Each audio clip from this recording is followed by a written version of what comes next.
He was still incredulous and fought against his senses. "How now?" said Scrooge, cautious and cold as ever. "What do you want with me?"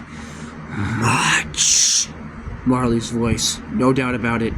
"Who are you? Ask me who I was." "Who were you then?" "You're particular for a shade." He was going to say to a shade, but substitute this as more appropriate. "In life, I was your partner, Jacob Marley." Can you sit down?" asked Scrooge, looking doubtfully at him. "I can." "Do it then." Scrooge asked the question. "You don't believe in me?" "I don't." "What evidence would you have of my reality beyond that of your own senses?" "I don't know." "Why do you doubt your senses?" "Because a little thing affects them. A slight disorder of a stomach makes them cheat. You may be an undigested bit of beef, a blot of mustard, a crumb of cheese, a fragment of an underdone potato. There's more gravy than a grave about you, whatever you are." "You see this toothpick?" said Scrooge, returning quickly to the charge, for the reason just assigned, and wishing, though it were only for a second, to divert the okay. "I do," replied the ghost. "You're not looking at it," said Scrooge, "but I see it, without standing." "Well," returned Scrooge, "I have yet to swallow this, and be for the rest of my life persecuted by a legion of goblins, all of my own creation. Humbug, I tell you! I tell you, humbug!" At this, the spirit raised a frightful cry. "Ah!" It shook its hands with such a dismal, appalling noise that Scrooge held tight onto his chair to save himself from falling in a spoon. How much greater was his terror when the phantom taking off the bandage around its head, as if it were too warm to wear indoors. Its lower jaw dropped upon its breast. Scrooge fell upon his knees and clasped his hand before his face. "Mercy!" he said. "Dreadful apparition! Why do you trouble me?" "Man of the worldly mind," replied the ghost, "do you believe in me or not?" "I do," said Scrooge. "I must. But why do spirits walk the earth, and why do they come to me?" "It is required of every man," the ghost returned, "that the spirit within him should walk abroad among his fellow men, and travel far and wide. And if that spirit does not go forth in life, it is condemned to do so after death. It is doomed to wander aimlessly through the world. Oh, woe is me, and witness what it cannot share, but might have shared on earth, and turn to happiness."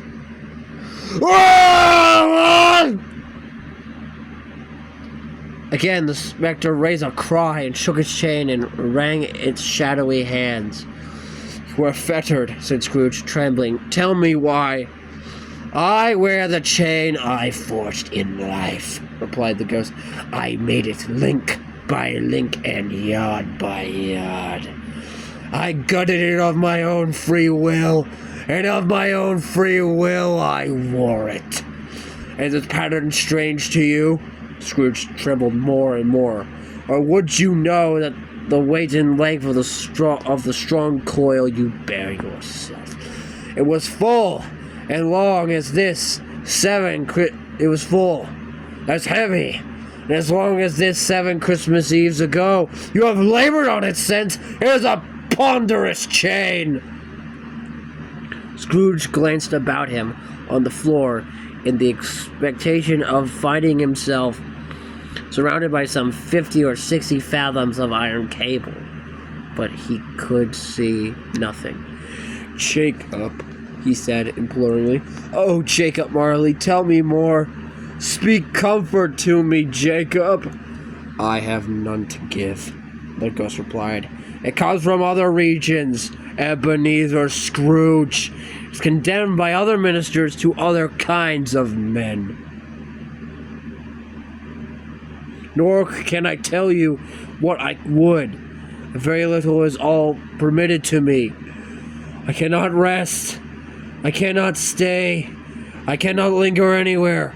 My spirit never walked beyond the narrow limits of our counting house. Mark me, in life, my spirit never roved beyond the narrow limits of our money-changing hole, and weary journeys lie before me." It was a habit with Scrooge whenever he became thoughtful to put his hands in Bridget's pockets. Reflecting on what the ghost had said, he did.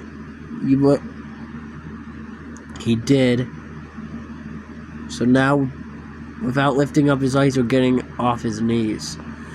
"You must have been very slow about it, Jacob," Scrooge observed in a businesslike manner, though with humanity indifference.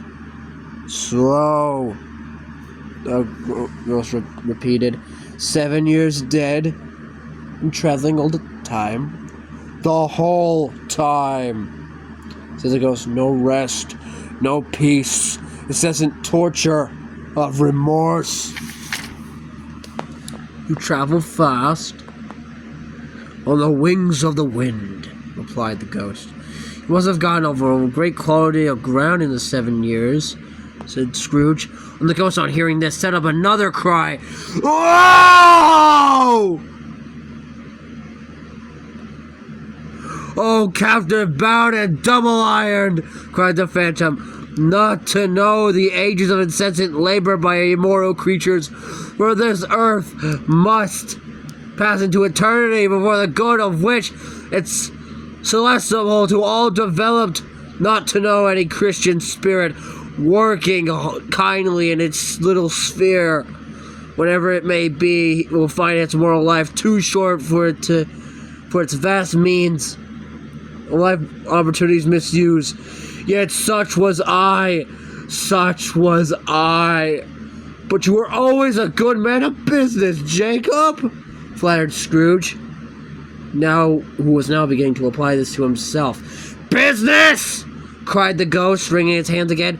"Mankind was my business. The common welfare was my business. Charity, mercy, forbearance, and benevolence were all my business. The dealings of my trade were but a drop of water in the comprehensive ocean of my business." Up its chain at arm's length, as if that was the cause of all this unveiling grief, and flung it heavily upon the ground. "At this time of the rolling year," the spectator said, "I suffer most. Why did I walk through crowds of fellow beings with my eyes turned down, and never raise them to that blessed star, which led wise men to a poor abode? Were there no poor homes to which its light would have conducted me?" Scrooge was very dismayed to hear the spectator going on at this rate. And he began to quake exceedingly. "Hear me," cried the ghost. "My time is nearly gone." "I will," said Scrooge. "But don't be hard on me. Don't be flowery, Jacob, pray. How is that I appear before you in the shape you can see? I may not tell. I have sat invisible beside you many and many a day." It was not an unagreeable idea. "That there is no light in my persistence," pursued the ghost. "I am here to warn you. You have yet a chance and hope of escaping my fate. A chance and hope of my procuring Ebenezer." "You were always a good friend to me," said Scrooge. "Thank ye." "You will be haunted," resumed the ghost, "by 3 spirits." Scrooge's countenance fell almost as low as the ghost had done. "Is that the chance and hope you mentioned, Jacob?" he demanded in a flittering voice. "It is." I think I'd rather not," said Scrooge. "Without their visits," said the ghost, "you cannot hope to shun the path I tread.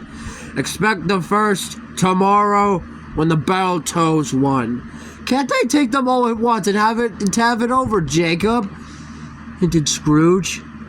Expect the second on the next night at the same hour. The third upon the next night when the last stroke of 12 has ceased to vibrate.